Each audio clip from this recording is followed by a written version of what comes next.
कहते हैं गर्भावस्था में जब बच्चा पहली बार किक मारता है तो वो माँ के लिए काफी ज्यादा मेमोरेबल पल होता है। और एक लेडी जो प्रेग्नेंट होती है वो हमेशा इस बात का इंतजार करती है कि उसका बच्चा जो है वो पहली बार कब किक करेगा। तो अगर आप भी पहली बार प्रेग्नेंट है और अगर आप ये बात जानना चाहती है, इसके लिए काफी ज्यादा उत्सुक है कि बेबी कब किक करता है, किक करने के समय क्या होता है, क्या क्या प्रोसेस होता है, तो आज की वीडियो में हम इन सारी बातों में चर्चा करेंगे। तो वीडियो में आगे बढ़ने से पहले अगर आप चैनल पर नए हैं तो मेरे चैनल को सब्सक्राइब कर ले। So hey guys, welcome back to my YouTube channel mama and baby with Monica and I am Monica. तो क्या आप पहली बार माँ बन रही हैं और आप अपने बेबी की किक को महसूस करना चाहती हैं और आपको पता नहीं चल रहा है कि बेबी का भी किक जो है वो कब से स्टार्ट हो रहा है, तो मैं मोनिका आज आपकी हेल्प करने वाली हूँ। तो वीडियो में आगे बढ़ने से पहले अगर आप नए हैं मेरे चैनल पे तो मेरे चैनल को सब्सक्राइब कर ले और सब्सक्राइब करने के बाद बेल आइकन को जरूर प्रेस करें। और वीडियो पूरा देखने के बाद अगर आपको मेरा वीडियो अच्छा लगेगा तो वीडियो को एक लाइक जरूर दीजिएगा और अपने फ्रेंड के साथ शेयर कीजिएगा। तो जो पहला सवाल है वो हमारे मन के अंदर आता है कि बेबी का जो किक है वो एक्चुअल में हमारे गर्भ के अंदर कब से स्टार्ट होता है। तो बेबी का जो किक है वो हमारे गर्भ के अंदर 12 से 25 हफ्ते के बीच में हो जाता है। लेकिन कहते हैं कि it's totally depend on your body. तो जो प्रेगनेंसी है वो सबकी अलग अलग होती है, जैसा कि मैं अपने हर वीडियो में आपके साथ शेयर करती हूँ। तो ये टोटली आपके बॉडी के स्ट्रक्चर पे डिपेंड करता है। और दूसरी बात ये है कि आप अगर पहली बार माँ बन रही है तो आपको अपनी जो बेबी का जो किक है वो थोड़ा लेट समझ में आएगा, और अगर आप दूसरी बार माँ बन रही है तो वो जल्दी समझ में आएगा। तो इसका ये मतलब बिल्कुल भी नहीं है कि पहली बार का सिम्टम्स अलग होता है, दूसरी बार का सिम्टम्स अलग होता है। हाँ, हो सकता है, कुछ मायनों में हो सकता है, लेकिन मैं इसलिए बता रही हूँ क्योंकि अगर फर्स्ट टाइम आप प्रेग्नेंट है तो आपको समझ में नहीं आएगा कि क्या ये सच में बेबी किक है या नहीं है।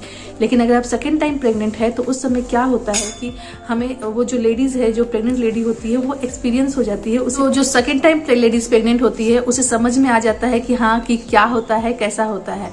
तो जो अगर आप फर्स्ट टाइम प्रेग्नेंट है तो आपको फर्स्ट टाइम प्रेगनेंसी में आपको 22 से 25 हफ्ते भी लग सकते हैं बेबी का किक पता चलने में। और अगर आपका दूसरा बच्चा है तो आपके लिए 16 हफ्ते में आपको पता चल जाएगा कि हाँ ये बेबी का किक है। और अगर आपका सेकंड बेबी है तो आपको 18 से 19 हफ्ते इनफ है पता चलने के लिए, करने के लिए कि ये आपके बेबी का ही मूवमेंट है। तो फ्रेंड्स, आगे बढ़ते हैं वीडियो में। तो जैसा कि मैंने आपको बताया कि अगर आप फर्स्ट टाइम प्रेग्नेंट है तो आपको थोड़ा सा समय लग सकता है ये जानने में कि क्या ये सच में बेबी का किक है। और अगर आप दूसरी टाइम प्रेग्नेंट है तो आपको बहुत जल्दी ही पता चल जाएगा कि ये आपके बेबी का ही मूवमेंट है।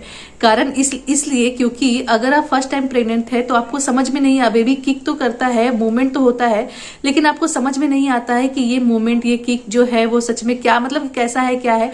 क्योंकि वो थोड़ा सा गैस का या तितली बुलबुले जैसे उठते हैं या तितली के फड़फड़ाने जैसी होती है। तो जो लेडीज फर्स्ट टाइम प्रेग्नेंट है उसे थोड़ा सा पहचानने में प्रॉब्लम होती है, देर होता है।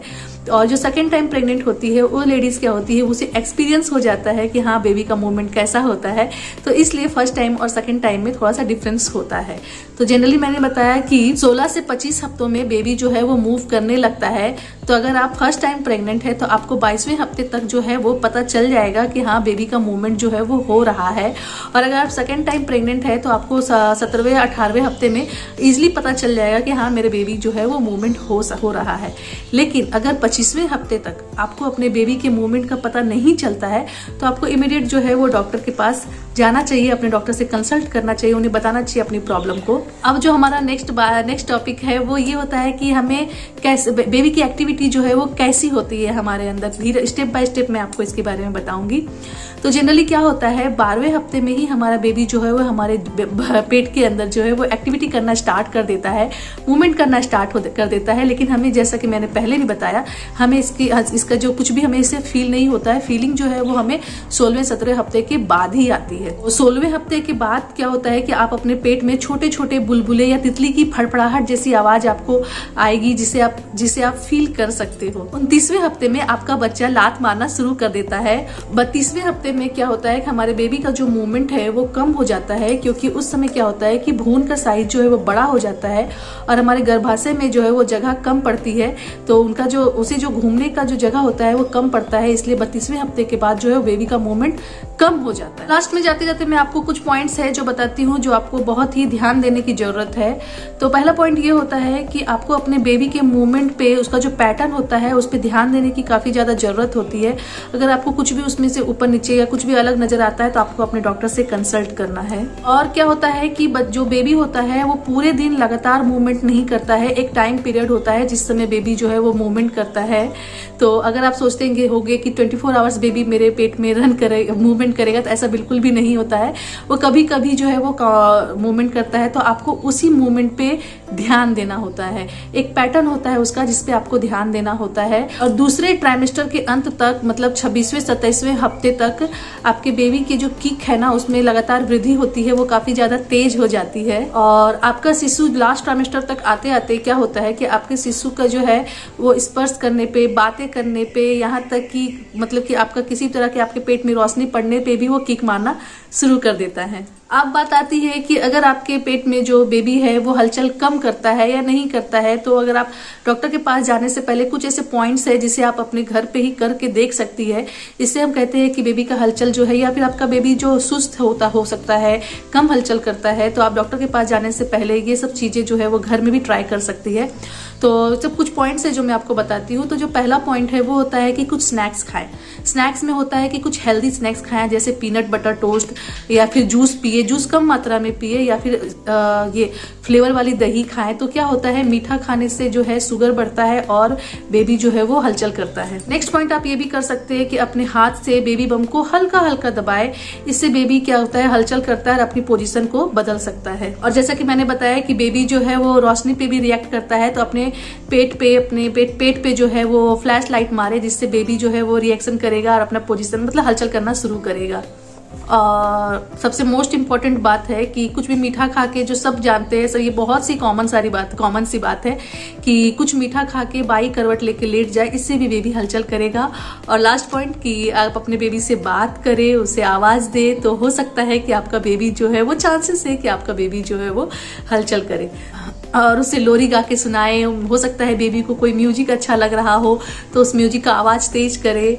तो बस ये सब कुछ पॉइंट्स है जिसे आप करके अपने घर पे ही ट्राई कर सकते हो कि बेबी की जो हलचल, अगर बेबी कम हलचल करता है तो आप बेबी की हलचल को बढ़ा सकते हो। लेकिन ध्यान रहे, लास्ट ट्राइमेस्टर तक आते आते बेबी का जो हलचल है वो कम हो जाता है, क्योंकि बेबी को हलचल करने के लिए पेट में, हमारे गर्भ में जो है प्रॉपर जगह नहीं मिल पाता है। फिर भी वो हलचल करना पूरा बंद नहीं करता है, उसका जो हलचल है वो एक सामान्य तौर पर चलता ही रहता है, जिसे सिर्फ आप ऑब्जर्व कर सकती हैं और कोई नहीं। तो इस सब, तो जैसा कि मैंने आपको पहले बताया कि बेबी के जो पैटर्न है, हलचल करने का जो पैटर्न है, उसे आपको ध्यान में रखना है। तो इन सब कुछ बातों को, छोटी मोटी बातों को आप ध्यान पे रख के अपना ख्याल खुद ही रख सकती है, बार बार डॉक्टर के पास जाने से बच सकती है। लेकिन अगर कुछ मेजर इशू आ सकता है, अगर आपको ये सारे पॉइंट्स, अगर आपको कुछ भी 19-20 नजर आता है, तो आपको डेफिनेटली डॉक्टर के पास जाना चाहिए, उनसे कंसल्ट करना चाहिए। क्योंकि हम लोग ये जो बातें बताते हैं वो 100% अपने एक्सपीरियंस के बेस पे बताते हैं, और अगर आप ज़्यादा प्रॉब्लम है तो वो सिर्फ और सिर्फ डॉक्टर ही सॉल्व कर सकते हैं। तो बस यहीं तक था मेरा आज का छोटा सा वीडियो। होप आप लोगों को अच्छा लगा होगा। अच्छा लगा है तो मेरे वीडियो को एक लाइक दीजिएगा, चैनल पर सब्सक्राइब कीजिएगा।